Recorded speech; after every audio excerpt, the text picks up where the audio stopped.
看哀家还是满心欢喜的。可是皇上从坐到这儿就愁眉不展，云溪不是告急了吗？孙儿并非因为政务之事兴奋，孙儿只是渐渐觉得，与皇后之间越来越冷淡，越来越疏远。即便她不再与朕顶撞，可朕依旧觉得心有不安。皇上是不是多虑了？哀家听说，鹏鹏这是学会容忍了。他不需要容忍，他只要做好他自己就好。他现在这个样子，朕看得出并非真心实意。圣儿是怎么看出来的？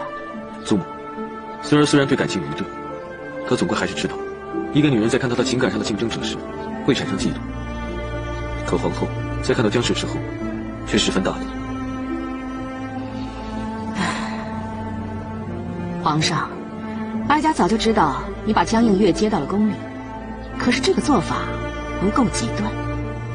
只要你做得够极端，任何女人都会产生妒忌。只要她产生妒忌，她就拉近了和你的距离。不知皇祖母有何妙计？不如皇上趁着这次云溪大捷，让宫里也好好热闹热闹。哀家负责来搞一场不一样的大戏，到时候你只需要听哀家的。